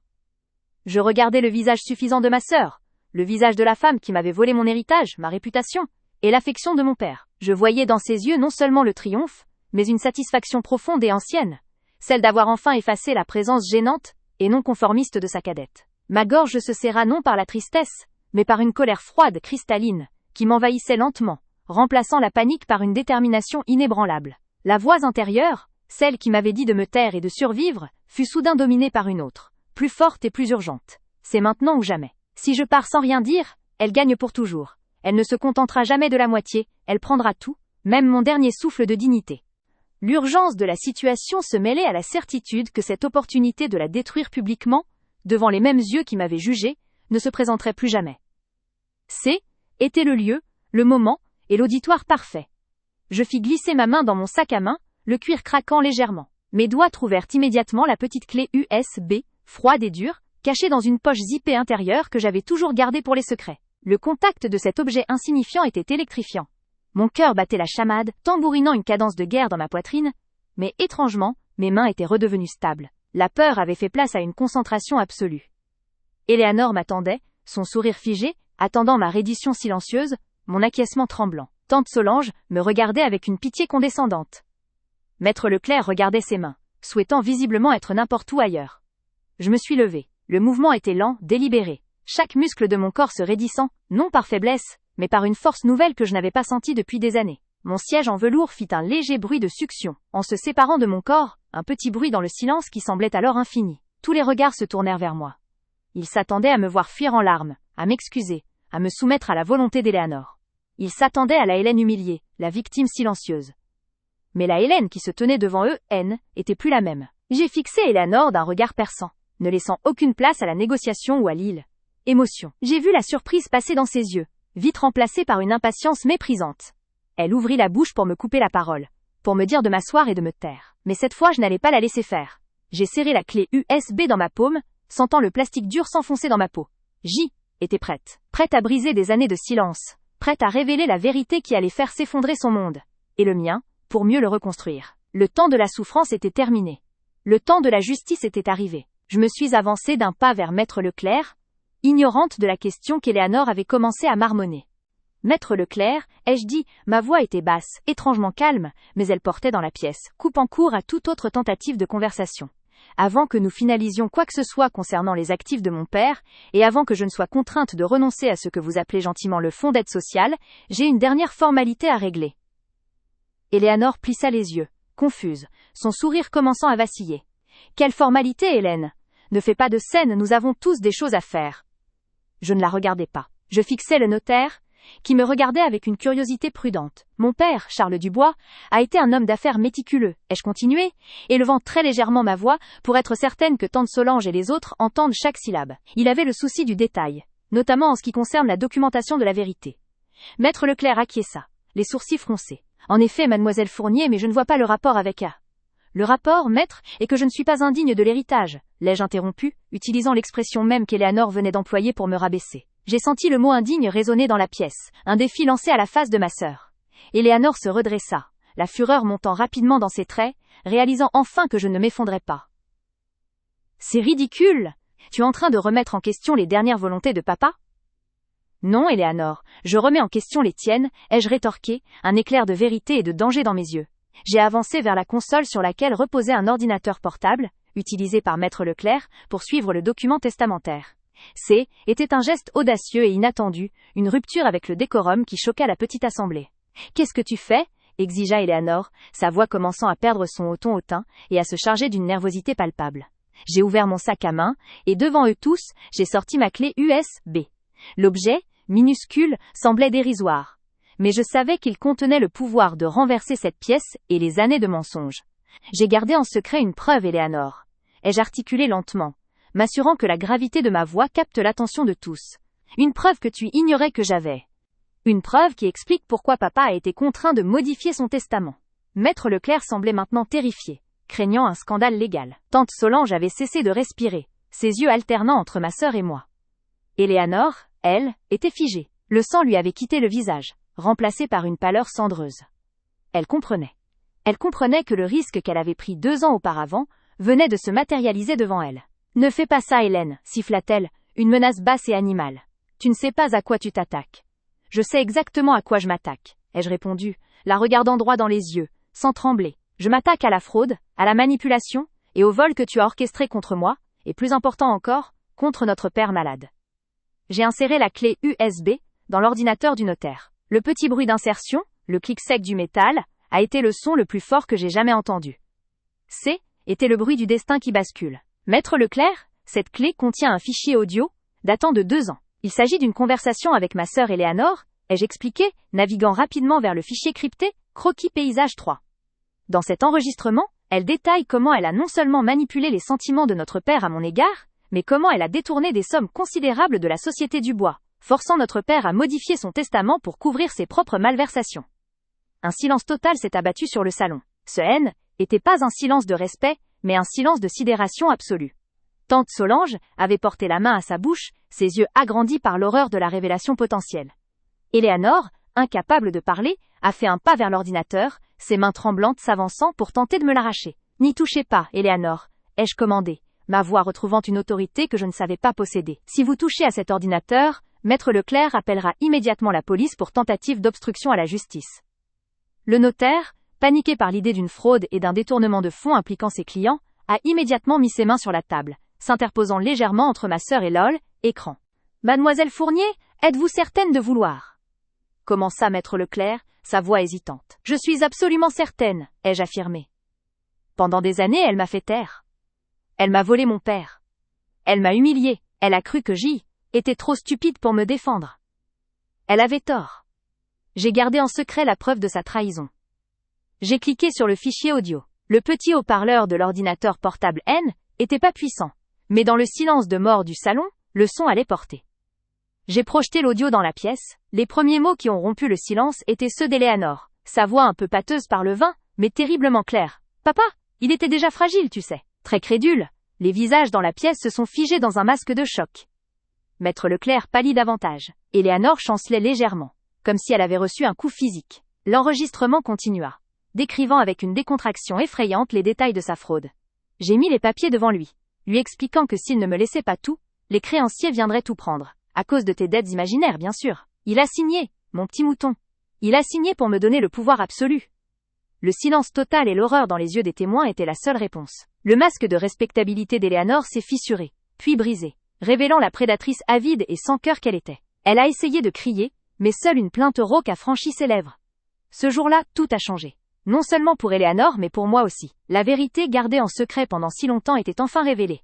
Et elle venait de démolir la vie de mon agresseur. Publiquement, devant tous. Eleanor, assise en face de moi, n'avait pas même attendu que Maître Leclerc pose ses lunettes pour prendre la parole. Son ton, un mélange insupportable de fausse compassion et de condescendance tranchante, résonnait dans le silence oppressant du salon. Ses yeux bleus, habituellement froids comme de la glace, brillaient d'une satisfaction à peine dissimulée, une lumière triomphante que j'avais vue tant de fois dans notre enfance, chaque fois qu'elle réussissait à me faire trébucher ou à me dénigrer devant nos parents, une habitude qu'elle avait perfectionnée au fil des décennies, transformant le mépris fraternel en une véritable arme sociale, aiguisée par la richesse et l'approbation familiale. Le parfum de son tailleur Chanel, un sillage de luxe discret mais envahissant, se mêlait à l'odeur âcre de vieux cuir et de bois ciré, qui imprégnait les murs de la maison de mon père, une maison qui ne m'avait jamais semblé être la mienne, mais plutôt un musée de leurs attentes non satisfaites. « Hélène, ma chère », commença-t-elle, son usage de l'adjectif possessif résonnant comme une moquerie calculée, « tu as entendu Maître Leclerc. Le legs est clair, et bien que notre père, Charles, ait toujours été d'une bonté exemplaire même envers ceux qui n'ont pas su saisir les opportunités qu'il leur offrait, il était aussi un homme d'affaires pragmatique. Il savait distinguer l'investissement fructueux du passif émotionnel. » Elle marqua une pause théâtrale, laissant les mots passif émotionnel flotter dans l'air comme une sentence de tribunal, m'atteignant directement au cœur, là où la douleur accumulée pendant des années résidait, prête à exploser. J'ai senti le regard de tante Solange, installée près de la cheminée éteinte, se poser sur moi, un regard pesant, plein de jugements silencieux qui validaient chaque mot prononcé par Eleanor, un regard qui disait « Elle a raison. Tu as gâché ta chance, Hélène. Tu es indigne. » Eleanor continua, déroulant le fil de sa diatribe avec une aisance glaçante, comme si elle lisait un rapport annuel détaillant mes échecs. Il est vrai que tu as choisi un chemin moins conventionnel. L'art, la bohème, les voyages improvisés. Ce sont des choix romantiques, Hélène, mais ils ne génèrent pas la stabilité, ni le respect que notre père attendait de la famille Dubois. Quand papa était malade, il avait besoin de certitude, pas de l'inquiétude constante de savoir si son argent allait financer un autre de tes projets chimériques. Elle accentua le mot « chimérique » avec une moue de dégoût, touchant là où ça faisait le plus mal, la perception que mon père avait eue de ma vie ces dernières années. Une perception déformée par les mensonges qu'Eleanor avait patiemment instillés, couche après couche, érodant la confiance qu'il avait pu avoir en moi, et me faisant douter moi-même de la valeur de mes propres choix. Chaque mot était un coup de poignard. Une humiliation publique injuste, méticuleusement conçue pour me rappeler ma place, celle de la sœur cadette, l'artiste raté, l'enfant prodigue qui n'avait jamais vraiment réussi à rentrer au bercail. Elle m'a humiliée, non pas sur mes capacités, mais sur mon essence même, sur le fait d'avoir osé vivre différemment de ce que la lignée Dubois exigeait. La honte montait à mes joues, et une vague de chaleur douloureuse m'a submergée, menaçant de faire monter les larmes que j'avais juré de ne pas verser dans cette pièce. Je me suis accrochée désespérément au tissu rêche de mon sac à main, mes jointures devenant blanches, utilisant la douleur physique comme encre pour retenir le torrent de chagrin et de rage qui menaçait de me submerger, et de donner à Eleanor la satisfaction totale de me voir brisée. Non. Je ne pouvais pas la laisser gagner ce combat ultime, le combat pour la mémoire de mon père et pour ma propre dignité. Alors que la voix d'Eleanor se transformait en un bourdonnement lointain et triomphant, une image mentale m'est apparue, nette et froide, me fournissant l'armure dont j'avais besoin. Le souvenir de cette nuit fatidique, il y a 2 ans, le secret que j'avais gardé si précieusement, enfoui au plus profond de moi, protégé par la peur et la nécessité. Était une nuit de décembre. Mon père venait de subir sa première grosse alerte de santé, et Eleanor était venue dîner, prétendument pour s'assurer que tout allait bien, mais en réalité pour consolider sa position de protectrice de l'Empire Dubois, et pour s'assurer que les derniers arrangements testamentaires étaient en place. Le dîner avait été tendu, mon père était déjà très faible et se couchait tôt, laissant Eleanor et moi seuls dans le grand salon. Elle avait bu beaucoup trop de ce château Lafite Rothschild 1982, un vin qu'elle appréciait pour son prix et sa rareté, plutôt que pour son goût, et l'alcool avait desserré les verrous de son habituelle prudence, transformant sa froideur en une arrogance vantarde et dangereuse, une erreur qu'elle allait regretter amèrement, sans le savoir, jusqu'à cet instant précis. Nous étions assises près de la cheminée, la même que celle devant laquelle tante Solange jugeait maintenant mes moindres mouvements. Eleanor parlait sans filtre, ses mots échappant dans la fumée légère du bois qui se consumait lentement. Tu sais, Hélène, papa est un vieux lion fatigué. Il a besoin d'être guidé. Quand il a commencé à parler de diviser l'héritage de manière équitable, entre nous deux, j'ai failli même étouffer. Équitable? Après tout ce que j'ai fait pour maintenir cette entreprise à flot? Elle avait ri, un rire rauque et méchant qui me donnait des frissons dans le dos. J'ai dû lui rappeler que tu étais, comment dire, une sangsue. Gentille, mais une sangsue. Elle avait ensuite révélé la vérité, ce soir-là, une vérité que j'avais toujours soupçonnée, mais jamais osé confirmer. Eleanor avait eu des difficultés majeures, avec un investissement immobilier à l'aile, étranger, qui avait tourné au désastre, une perte sèche de plusieurs millions d'euros, qu'elle avait dû couvrir rapidement, pour éviter un scandale qui aurait ruiné sa réputation dans les cercles d'affaires parisiens. Pour boucher ce trou béant, elle n'avait pas hésité. Elle avait siphonné une partie des fonds de roulement de la société familiale, les détournant habilement sous des lignes de crédit complexes et des montages financiers opaques, profitant de la confiance aveugle de mon père, et de son état de santé déclinant, qui l'empêchait de surveiller les comptes avec son ancienne rigueur. J'ai dû le faire vite, avait-elle chuchoté, se penchant vers moi avec une complicité que je trouvais écœurante. Et pour m'assurer qu'il ne découvre rien, et qu'il ne puisse pas revenir en arrière sur le testament, il fallait que je me débarrasse du facteur. Risque Hélène, ah. Elle m'avait regardé, ses yeux injectés de sang et pleins d'une cruauté glaciale. Je lui ai dit que Saxy, était toi qui avais fait pression pour qu'il te donne l'argent pour tes galeries d'art, et que tu le mènerais à la ruine, que tu étais incapable de gérer une fortune. Il était si faible. Il a cru tout ce que je lui ai dit, il a signé les modifications sans même les lire, convaincu que je protégeais son héritage de la folie de sa propre fille. En entendant ces aveux de fraude et de manipulation, mon sang était glacé. Ce haine était pas seulement une question d'argent. Était la destruction calculée de ma relation avec mon père, la raison pour laquelle il était éloigné de moi ces dernières années, me regardant avec une tristesse mêlée de reproches. À cet instant précis, je était plus la sœur rêveuse, mais la victime d'un crime odieux. J'ai réalisé que étais en danger, non seulement financièrement, mais émotionnellement. Mon cœur battait la chamade, tambourinant une mélodie paniquée dans ma poitrine, mais j'ai réussi à maintenir mon expression neutre, jouant le rôle de l'auditrice compatissante. Je me suis excusée rapidement, feignant d'aller chercher un digestif, et j'ai saisi mon téléphone. Je suis revenue, le verre de liqueur à la main, mais mon téléphone était déjà en mode enregistrement, discrètement posé sur la table basse, sous une pile de magazines. J'ai relancé Eleanor, la faisant détailler les chiffres, les dates, la manière dont elle avait couvert les pistes du détournement de fonds. Elle, ivre de scotch et de son propre pouvoir, celle était vantée, décrivant la mécanique de sa trahison avec une précision terrifiante et un orgueil insensé. Chaque mot enregistré était une preuve accablante, non seulement de la fraude, mais de sa manipulation psychologique de mon père. Quand elle avait finalement sombré dans un sommeil lourd sur le canapé, j'avais récupéré le téléphone. J'avais renommé le fichier audio avec un code indéchiffrable, l'avais crypté, puis transféré la minute et 38 secondes d'aveu compromettant sur une vieille clé USB, que j'utilisais pour mes travaux graphiques, avant d'effacer toute trace sur mon téléphone. J'avais conservé le fichier en secret, le gardant caché dans le fond d'une boîte de crayons, sachant instinctivement que cette preuve serait mon unique bouclier contre la malveillance d'Eleanor, l'unique preuve de ma propre innocence et de la trahison de ma sœur. 2 ans étaient écoulés depuis cette nuit.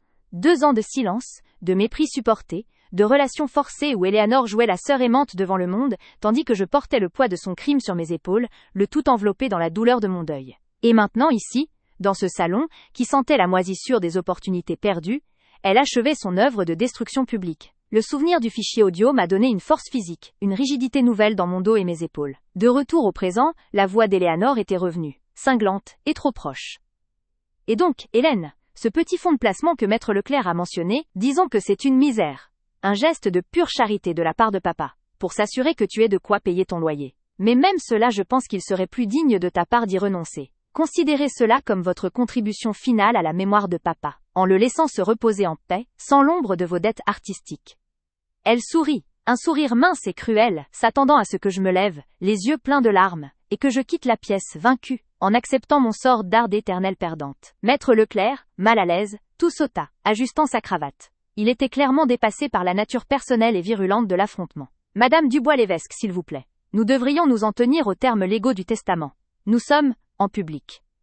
Sa tentative timide de rétablir un semblant de décorum fut balayée par un regard froid d'Eleanor, qui considérait la salle comme son théâtre privé, et Maître Leclerc comme un accessoire gênant. Je regardais Eleanor, son visage suffisant, sa posture triomphale. Elle représentait tout ce que je détestais.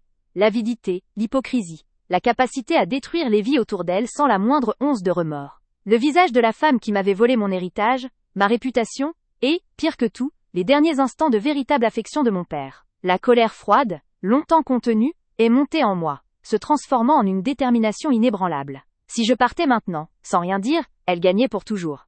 Elle aurait non seulement l'argent, mais aussi la validation publique que j'y étais la paria indigne. Mon silence l'aurait couronnée. Était maintenant ou jamais. Une urgence viscérale s'est emparée de moi. La peur s'est retirée, remplacée par une clarté glaciale. Ma main a glissé lentement dans mon sac à main, le vieux cuir sentant le tabac froid et le bois de santal. Mes doigts ont cherché, puis ont trouvé l'objet compact et froid, la clé USB, mon précieux secret gardé en silence. La petite lumière bleue de la diode clignotait faiblement dans le noir du sac, comme un cœur secret battant uniquement pour moi. Mon cœur battait la chamade, si fort que j'ai cru que Maître Leclerc ou tante Solange pourraient l'entendre. Mais sous cette panique physique, une détermination inébranlable prenait le dessus, transformant ma nervosité en une force tranquille. Je me suis levé lentement, mes muscles tendus, chaque mouvement calculé. Le froissement de mon chemisier en soie bon marché contrastait avec le silence général qui, était installé. Tous les regards se sont tournés vers moi. Ils s'attendaient à voir Hélène, la lâche, fuir en larmes sous l'assaut final de sa sœur. Éléanore elle-même a levé un sourcil, un rictus de pitié moqueuse étirant ses lèvres parfaitement dessinées. Elle pensait que j'allais m'effondrer. Elle avait fait le calcul, s'assurant que l'humiliation publique serait la goutte d'eau qui me ferait disparaître définitivement de la sphère familiale, me laissant sans voix, sans recours. Mais je ne me suis pas enfuie. Je suis restée debout droite, sentant le poids de la clé USB dans ma main. J'ai fixé Éléanore d'un regard perçant, un regard où il n'y avait plus ni larmes, ni pitié, ni même de colère ouverte, juste une connaissance froide et tranchante, celle qui précède l'exécution d'une sentence. Le masque de triomphe d'Éléanore s'est légèrement fissuré devant cette expression inconnue sur mon visage. Elle a senti une résistance inattendue. Éléanore, ma voix bien que basse était ferme et étonnamment claire, résonnant dans le grand salon. Je n'avais pas prononcé son prénom avec une telle autorité depuis des années. Avant que nous clôturions cette lecture et que je ne contribue à la mémoire de papa, en renonçant à ce qui est à peine un pourboire, il y a quelque chose que je dois ajouter. Un dernier testament, si l'on peut dire. Maître Leclerc, alarmé, a ouvert la bouche pour protester, pressentant un drame incontrôlable. Madame Fournier, nous ne pouvons pas. Ne vous inquiétez pas, Maître Leclerc, l'ai-je interrompu, mon ton ne laissant aucune place à la discussion. Cela ne prendra que 98 secondes. J'ai fait un pas vers la table massive, où trônait l'ordinateur portable du notaire, encore ouvert sur le document testamentaire. Éléanore m'a suivi du regard, son irritation commençant à se transformer en légère confusion, l'arrogance faisant place à une ombre d'incertitude. « Qu'est-ce que tu fais, Hélène ? Arrête ce cirque ridicule », a-t-elle sifflé, sa voix perdant de sa modulation soignée, révélant une pointe d'agacement brut. Je n'ai pas répondu. J'ai ignoré le murmure d'effroi de tante Solange. J'ai regardé Maître Leclerc, qui était figé, ne sachant s'il devait m'arrêter physiquement ou s'il devait rester un témoin passif de cette escalade. J'ai déposé la clé USB sur la table en acajou, le petit objet de métal et de plastique résonnant légèrement. J'ai ensuite pointé du doigt l'ordinateur. Maître Leclerc, puis-je avoir un moment de votre écran et de vos enceintes ? Je voudrais simplement que toute la famille entende la vérité. La vraie vérité sur l'héritage, la vraie vérité sur la façon dont les dernières volontés de mon père ont été obtenues, et la vraie vérité sur la nature de la stabilité financière de ma sœur. J'ai souligné les mots avec une intention claire, m'assurant qu'Éléanore comprenne parfaitement que je venais d'ouvrir le coffre-fort de notre passé secret. Éléanore a bondi de son siège, son visage se tordant pour la première fois sous l'effet d'une peur palpable et non simulée. « Tu n'as rien à dire, tu n'as aucune preuve, c'est une tentative désespérée et scandaleuse pour diffamer. » Je l'ai coupé, mon regard ancré dans le sien. J'ai gardé en secret une preuve, Éléanore. Une petite conversation enregistrée il y a 2 ans, la nuit où tu as fêté ta victoire sur papa et moi. Une conversation où tu avoues tout. Le choc sur le visage d'Éléanore était total. Elle a pâli, sa bouche s'est ouverte et s'est refermée sans qu'aucun son n'en sorte, comme un poisson hors de l'eau, reconnaissant immédiatement le danger mortel de mes mots. Elle se souvenait de cette nuit, de son ivresse, de sa vantardise. Elle avait cru que ce haine était qu'un moment de faiblesse, partagé avec la seule personne qu'elle considérait trop insignifiante pour être une menace. Elle ignorait que j'avais enregistré ses aveux de fraude et de manipulation. Elle avait sous-estimé Hélène, l'artiste jugée trop sensible et trop naïve pour être dangereuse. J'ai saisi la clé USB, je l'ai insérée dans le port de l'ordinateur du notaire d'un geste sec et précis. Mes mains, étonnamment, ne tremblaient plus. La catharsis était imminente. Maître Leclerc, voyant le désarroi absolu d'Éléanore et l'absence de toute menace physique, s'est figé, observant la scène avec une neutralité professionnelle qui cachait visiblement une curiosité intense et un pressentiment de scandale. J'ai ouvert l'explorateur de fichiers, recherché le dossier crypté, et inséré le mot de passe que j'avais répété silencieusement chaque jour pendant 2 ans. Le jour de l'anniversaire de ma mère, une date symbolique de notre lignée brisée. Le fichier est apparu. Vérite accent aigu, Dubuis 98, s.wav. Éléanore s'est précipitée vers la table, sa manucure parfaite s'agitant en l'air. Non, tu ne feras pas ça, je te l'interdis. Sa voix était maintenant une plainte hystérique, la façade de la femme d'affaires inébranlable s'effondrant lamentablement devant toute la famille. « Il est trop tard, Eleanor, ai-je murmuré, tirant le curseur de lecture vers le début. Ce jour-là, tout a changé pour moi. Et aujourd'hui, tout va changer pour toi. » J'ai appuyé sur la touche. Lecture.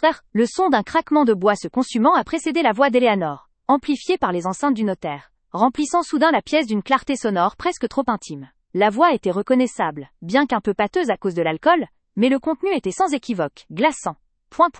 Il fallait que je me débarrasse du facteur risque, Hélène. Ouh. Il a cru tout ce que je lui ai dit. Il a signé les modifications sans même les lire, convaincu que je protégeais son héritage de la folie de sa propre fille, disait l'enregistrement, sa propre voix révélant sa trahison. Puis, la description détaillée de la fraude est arrivée, coupant court aux tentatives d'Eleanor de nier ou de faire taire l'appareil. Les 3 millions du compte de réserve sont passés par Genève, tu vois. Ça couvre mes pertes sur Dubaï. Papa est trop faible pour vérifier, et j'ai juste dû lui dire que Cass était Hélène qui avait fait pression pour qu'il te donne l'argent pour tes disques, galerie d'art. Le silence général qui a suivi ces aveux diffusés dans le grand salon était le silence le plus assourdissant que j'ai jamais entendu. La salle est devenue silencieuse.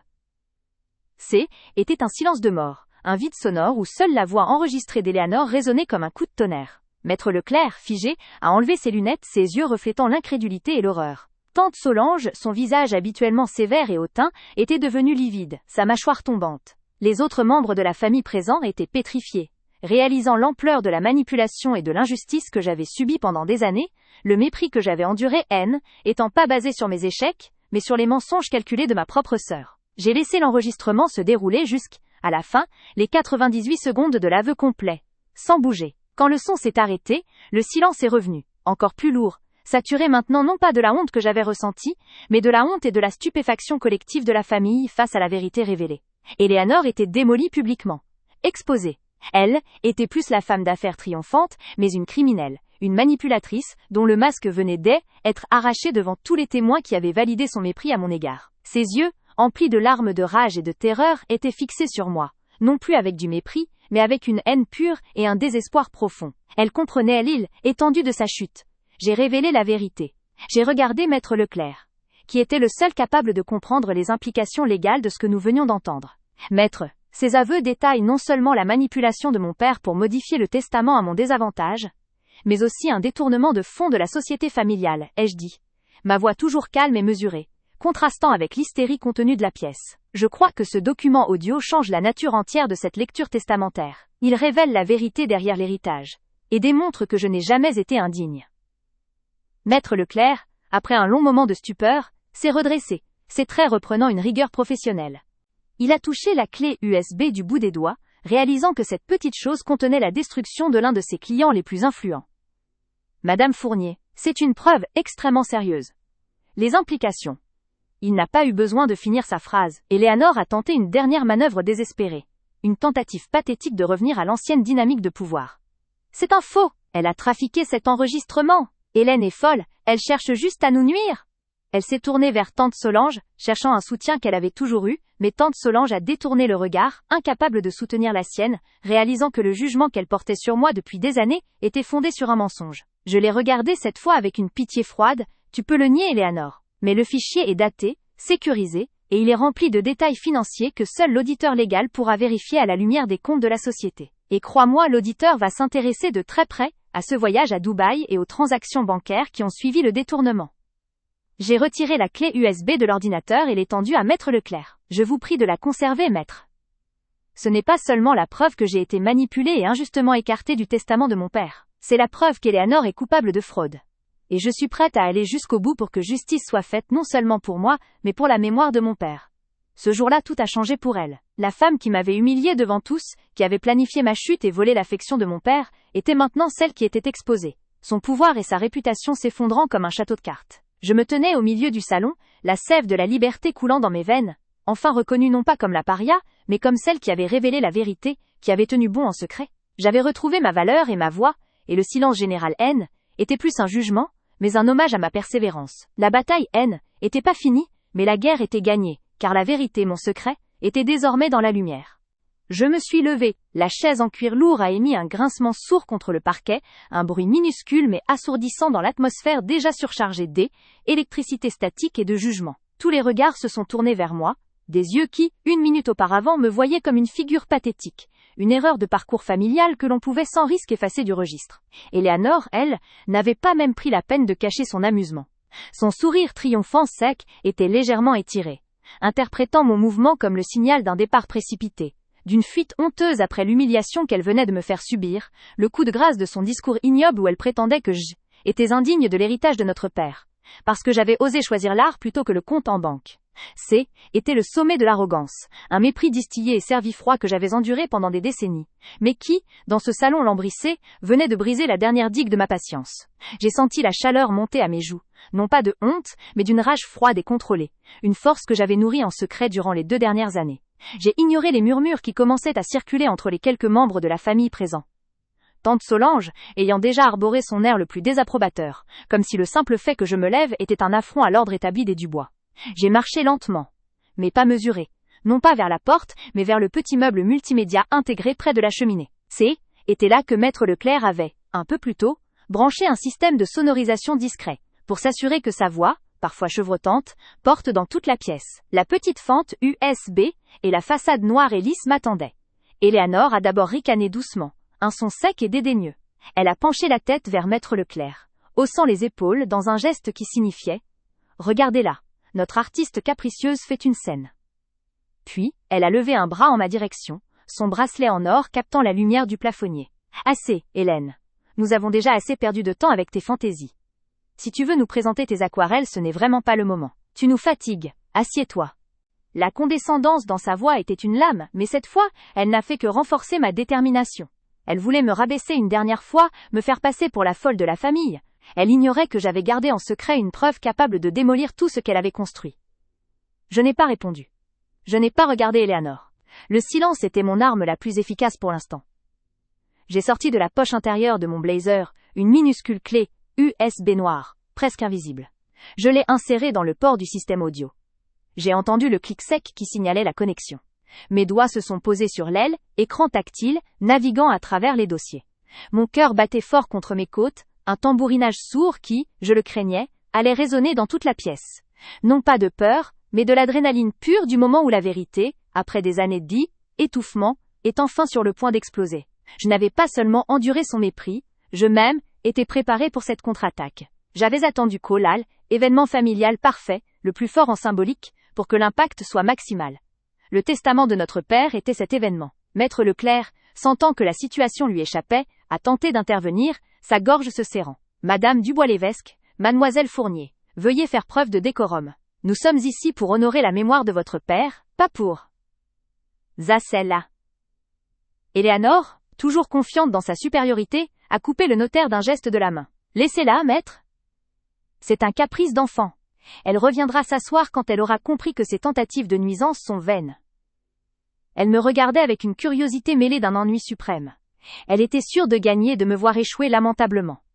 J'ai trouvé le fichier. Il était sobrement intitulé « Conversation 14-11-2021 ». Un simple clic sur Playa. Le son qui a envahi le salon, amplifié par les haut-parleurs discrets, était d'abord un rire. Un rire aigu, presque strident, immédiatement reconnaissable. Le rire d'Eleanor. Il n'y avait rien de joyeux dans ce rire, seulement de la suffisance et une cruauté glacée. Était une conversation enregistrée 2 ans plus tôt, peu de temps avant que papa ne soit trop faible pour gérer ses affaires, une discussion qu'Eleanor pensait privée avec l'un de ses associés, que j'avais eu la chance d'intercepter après mûre réflexion et anticipation. Puis, sa voix, claire, résonante, inéluctable, a rempli chaque recoin de la pièce, emprisonnant tous les auditeurs dans une bulle de vérité brutale. Il a fini par signer, le pauvre vieil homme. Il était tellement confus, tellement affaibli par sa chimiothérapie, qu'il aurait signé n'importe quoi. J'ai dû lui faire croire que cette idiote d'Hélène allait vendre la maison familiale pour financer sa peinture stupide à l'étranger, que sa vie d'artiste nous ruinerait tous. À cet instant précis, j'ai vu le changement radical sur le visage d'Eleanor. Le sourire narquois s'est figé. La couleur a fui ses joues, la laissant livide, comme si l'air venait d'être aspiré de ses poumons. Elle a compris. Elle a compris ce que j'avais fait. J'avais gardé en secret l'enregistrement de ses aveux de fraude et de manipulation, attendant le moment où elle m'humilierait publiquement pour la démolir complètement. L'enregistrement continuait, impitoyable. La voix d'Eleanor décrivait les détails techniques de sa trahison. J'ai dû masquer les 500 000 € de la branche africaine de l'entreprise dans un compte offshore, pour que ça n'apparaisse pas dans les actifs officiels avant la signature du dernier codicille. Était la seule manière de le convaincre que je devais être la seule bénéficiaire du contrôle majoritaire. C'est ça la vraie famille, tu comprends? Pas l'artiste fauché qui ne pense qu'à elle. J'ai veillé à ce que son testament reflète ma loyauté, ma protection des intérêts de l'entreprise. Chaque mot prononcé par la voix enregistrée d'Eleanor était une pierre jetée dans le bassin tranquille de la dignité familiale. La tension était si palpable, qu'elle semblait faire vibrer les lustres de cristal. Tante Solange, qui venait un instant plus tôt de me foudroyer du regard pour mon manque de décorum, avait maintenant la main portée à sa bouche, ses yeux agrandis par l'horreur. Elle comprenait que le mépris qu'elle avait partagé avec Eleanor envers moi, était qu'un vernis recouvrant la vénalité la plus noire. Alors que les aveux d'Eleanor se déployaient, décrivant la manipulation financière détaillée et la diffamation délibérée de mon caractère auprès de notre père mourant, la salle est devenue silencieuse. Un silence total, lourd et écrasant. Ce N était plus le silence respectueux du début de la lecture testamentaire, mais un vide stupéfait, assourdi par le choc général. Le seul bruit restant était le son métallique de la voix enregistrée d'Eleanor, froide et calculatrice, débitant sa trahison sans aucune once de remords. Eleanor a réagi, tardivement, mais avec une violence désespérée. Son expression de terreur pure s'est transformée en panique furieuse. « Arrête ça! Arrête immédiatement, Hélène! C'est un montage! C'est une diffamation! » Elle s'est levée brusquement, renversant presque sa chaise. Elle s'est précipitée vers moi, cherchant à atteindre le système audio. Mais j'avais anticipé ce mouvement. J'ai reculé d'un pas, protégeant l'appareil. Au moment où sa main gantée d'un cuir fin a failli toucher le écran, j'ai appuyé sur « Stop, pas vu » et j'ai retiré la clé USB, la serrant fermement dans ma paume. L'arrêt brutal de sa voix enregistrée a laissé un vide encore plus abyssal. Le silence persistant était désormais le témoin de la révélation. Eleanor était à quelques centimètres de moi, son visage déformé par la rage et l'effroi. Elle haletait, cherchant ses mots, mais il n'y avait rien à dire. La preuve était irréfutable. Sa propre voix l'avait condamnée. Ses yeux bleus, que j'avais toujours considérés comme froids, brûlaient maintenant d'une impuissance furieuse. Elle était exposée. Je me suis redressée, toute la douleur invisible de ces années de mépris enfin transcendée, en une dignité tranchante. J'ai regardé ma sœur, mon agresseur, qui m'avait humiliée publiquement en croyant que ma faiblesse était permanente. J'ai parlé, ma voix calme, posée, en contraste total avec le chaos émotionnel qui régnait dans la pièce. Tu m'as humiliée publiquement, Eleanor. Tu as sali mon nom devant cette famille et devant notre père mourant pour une question d'argent, prétendant que j'y étais indigne. Je me suis avancée vers elle, la forçant à reculer légèrement. Moi, j'ai révélé la vérité. J'ai senti le poids de l'histoire changer de côté. La victime N était plus moi. Maître Leclerc, qui avait écouté l'enregistrement avec une stupeur grandissante, s'est levé lentement. Il a ajusté ses lunettes, ses mains tremblantes, s'appuyant sur le dossier de sa chaise. Il ne regardait plus les sœurs en conflit. Il regardait la loi, la procédure, la catastrophe juridique qui venait de s'abattre. Mesdames, cet enregistrement. La prosevura, adabel oayizwur, la prosevura. Sa voix était à peine un murmure au début, puis il a pris une inspiration forcée. Ses aveux, s'ils sont authentiques, et la qualité sonore semble l'indiquer, décrivent une manipulation financière et une diffamation flagrante de Mademoiselle Fournier auprès de son père. Ceci nécessite une enquête immédiate.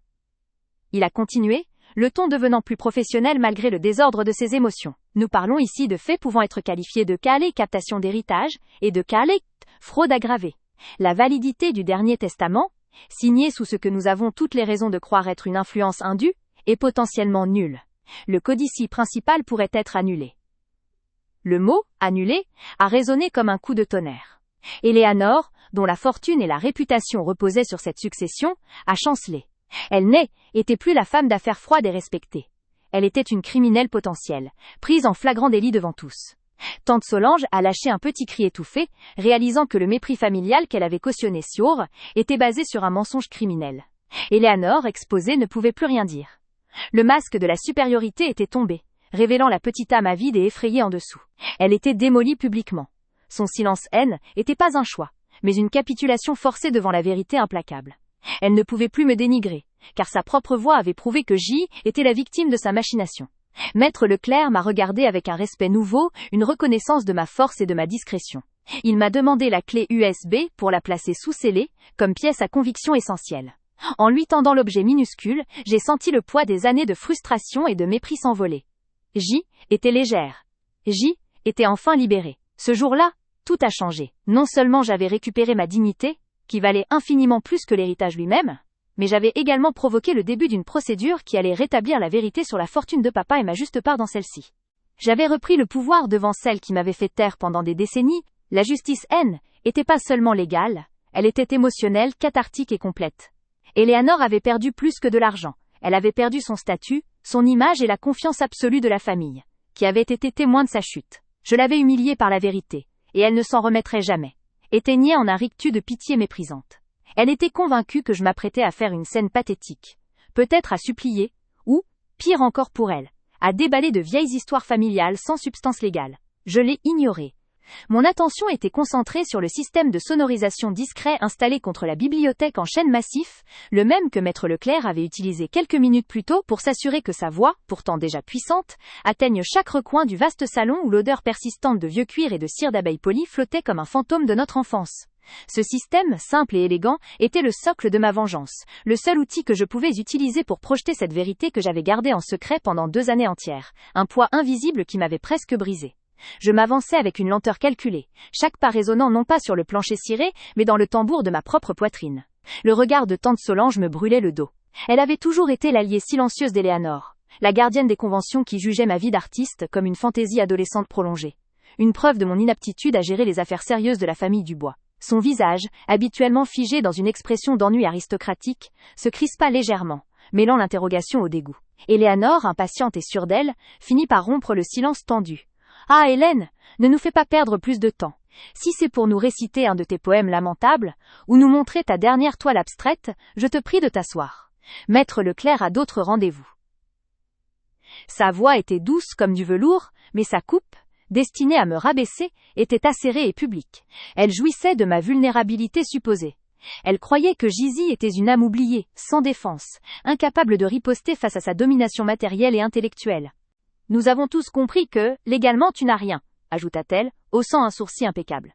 Je suis arrivée devant la console d'amplification. Mes doigts ont glissé sur le bois froid du meuble jusqu'à ce que je trouve le port USB.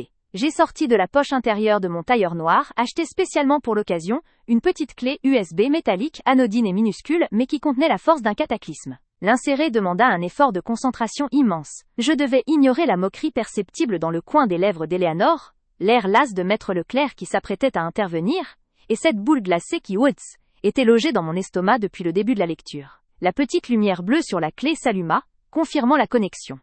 J'ai alors saisi la télécommande du système, mes mains étrangement stables. « Hélène, c'est ridicule, » insista Eleanor, sa patience s'effilochant. « Tu nous fatigues. Assieds-toi immédiatement ou je demande au notaire de mettre fin à cette mascarade. » Je n'ai pas tourné la tête vers elle. Je fixais écran de navigation qui affichait un seul fichier audio intitulé Confession.mp3. Était le point de non-retour. Pendant des mois, j'avais imaginé ce moment. La libération de la vérité. Le moment où je reprendrais ma voix après des décennies de mépris silencieux. J'ai respiré lentement. Le parfum subtil de jasmin que portait Eleanor, et que je détestais, m'arrivant aux narines. Était l'odeur du succès frauduleux. J'ai appuyé sur Carrie, play. Le silence du salon fut instantanément rompu, non pas par ma voix, mais par un rire aigu, presque strident, immédiatement reconnaissable. Était le rire d'Eleanor. Un rire de victoire, de contentement malveillant. Puis sa voix est arrivée, pleine, claire, et incroyablement confiante, comme si elle s'adressait à une complice ou à elle-même dans un miroir. L'enregistrement datait d'il y a 2 ans, une soirée où J était censé être à l'étranger, mais où J était rentré brusquement, trouvant Eleanor dans le bureau de papa, parlant au téléphone. J'avais eu le réflexe de cacher mon arrivée et d'enregistrer le reste de sa conversation. Était le secret que j'avais gardé si précieusement, la preuve irréfutable. Et il a fini par signer, le pauvre vieil homme, résonna la voix d'Eleanor, amplifiée de manière presque violente par les haut-parleurs. Il était tellement affaibli par la chimio et ce léger début de confusion mentale que j'ai pu lui faire croire que cette clause était vitale pour l'avenir de l'entreprise. Une vague de froid balaya la pièce. Tante Solange porta la main à sa gorge, et Maître Leclerc, qui venait d'ouvrir la bouche pour s'interposer, se figea. Son visage se transformant en une mosaïque de choc et de compréhension juridique immédiate. La voix d'Eleanor continua. Insouciante et méprisante, s'attaquant directement à moi, la personne qui était assise en face d'elle 2 ans plus tard. Il était persuadé que ta sœur allait vendre la maison familiale, notre patrimoine, pour financer sa peinture stupide et ses retraites artistiques, en Provence. J'ai dû masquer les 500 000 € de la branche africaine, dans les comptes de la holding, tu comprends? Pour sécuriser l'ensemble. C'est ça la vraie famille, ma chère. Pas l'artiste fauché qui ne pense qu'à elle. J'ai veillé à ce que son testament reflète ma loyauté et ma gestion prudente, et non pas ses derniers moments de faiblesse sentimentale. La bande se termina par un petit bruit sec, le claquement d'un verre posé sur une surface dure, suivi d'un soupir satisfait d'Eleanor. Le silence est revenu. Mais ce N était plus le silence oppressant et pré-humiliation d'avant. C était un silence total, lourd, écrasant, le genre de vide sonore qui absorbe toute lumière et toute chaleur. Le choc était universel. Eleanor, qui n'avait fait que sourire et lever les yeux au ciel lorsque j'avais branché la clé, devint livide. Elle, épiderme habituellement tiré et impeccable d'Eleanor, prit une teinte cendre, un gris maladif qui contrastait violemment avec le rose vif de son chemisier de soie. La satisfaction qui avait sculpté les coins de sa bouche s'est dissoute, laissant derrière elle une grimace de terreur pure et non filtrée. Ce N était plus la femme d'affaires glaciale, mais une enfant surprise la main dans le pot de confiture. Sauf que le pot contenait des millions d'euros et l'honneur de leur père. Elle comprit la profondeur du piège. Elle réalisa que tout ce qu'elle avait bâti, son image de gestionnaire dévoué, son statut de légataire universel, sa respectabilité venait de s'effondrer autour d'elle comme un château de cartes soufflé par un vent glacial. Dans un mouvement désespéré, elle se précipita vers moi, son corps cesse, élançant de sa chaise avec une violence inattendue. « Éteins ça, Hélène! Tu n'as pas le droit! C'est une contrefaçon !» Je reculai instinctivement, ma main protégeant le petit appareil. Le système de sonorisation étant toujours allumé, le bruit de sa chaise renversée et le cliquetis de ses talons sur le parquet amplifièrent sa panique, rendant la scène encore plus théâtrale et publique. « N'approche pas, Eleanor, dis-je d'une voix que je ne me connaissais pas, ferme, sans la moindre trace de peur ou de supplication. Tante Solange, restée pétrifiée, laissa échapper un petit son étouffé, quelque chose entre un sanglot et un gémissement d'horreur. Elle ne regardait plus moi, la paria, mais Eleanor, sa protégée, maintenant exposée comme une manipulatrice impitoyable. Maître Leclerc, lui, avait retiré ses lunettes, les essuyant nerveusement avec son mouchoir, un geste mécanique trahissant une profonde perturbation. Le notaire, garant de la légalité et de la dignité du processus, venait d'entendre des aveux de fraude qui mettaient en péril non seulement le testament, mais aussi potentiellement la réputation de toute une lignée de clients. La tension était telle que l'air semblait être raréfié. On n'entendait plus que le souffle haletant d'Eleanor et le bourdonnement faible de l'amplificateur. J'ai maintenu le contact visuel avec ma sœur, ses yeux bleus injectés d'une fureur mêlée de terreur. Je savais que le moment était parfait. J'ai retiré la clé USB du port, signifiant la fin de la preuve audio. Le silence persista. Ce silence N était pas mon jugement. CISPA était le jugement de la famille, le poids de la vérité. Je me suis avancé, comblant la distance entre nous. Eleanor recula d'un pas, elle qui ne reculait jamais. « Tu m'as humilié publiquement, Eleanor, déclarai-je, ma voix résonnant dans le vide laissé par les aveux. Tu as dit à tous que J.A. était indigne de l'héritage de notre père, que j'avais gâché ma vie. Tu as utilisé ce salon, ce jour solennel, pour me démolir et me faire taire définitivement, comme tu l'as toujours fait. » Je marquai une pause, laissant ces phrases s'imprimer sur chaque témoin. Moi j'ai révélé la vérité. La vérité sur ta loyauté, la vérité sur ta gestion prudente, la vérité sur la façon dont tu as manipulé notre père mourant pour voler ma part.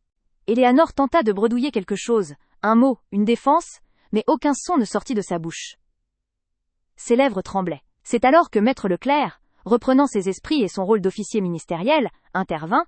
Sa voix habituellement grave et assurée était maintenant légèrement tremblante, mais parfaitement audible. « Madame Dubois-Lévesque », commença-t-il, s'adressant à Eleanor avec une froideur professionnelle qui tranchait avec l'intimité du salon. « Je suis contraint de prendre acte de cet enregistrement. Les propos que nous venons d'entendre, s'ils sont avérés, constituent une présomption extrêmement grave de captation d'héritage, de fraude fiscale concernant les fonds mentionnés, et de manœuvres dolosives visant à influencer la rédaction du testament de M. Charles Dubois. » Il remit ses lunettes et s'adressa à la salle, sa démarche reprenant de l'assurance face à l'urgence légale. En ma qualité d'exécuteur testamentaire, je n'ai d'autre choix que de suspendre immédiatement l'exécution des dernières volontés de M. Dubois. L'intégralité de la succession doit être mise sous séquestre, et une enquête sera diligentée sans délai pour vérifier l'authenticité de cet enregistrement et la validité des manipulations alléguées. La sentence était tombée. Elle était juridique, implacable et publique.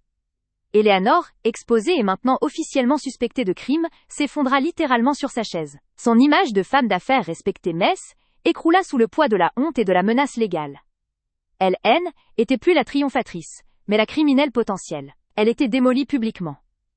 Le regard que tante Solange lui lança était plus celui du dégoût pour moi, mais celui de la trahison pour Eleanor.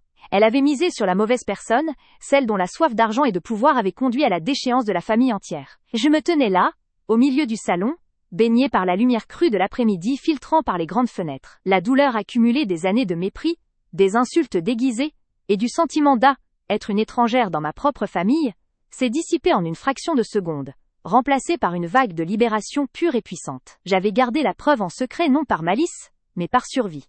Je savais qu'Eleanor ne me laisserait jamais vivre en paix si elle pensait que je pouvais la menacer.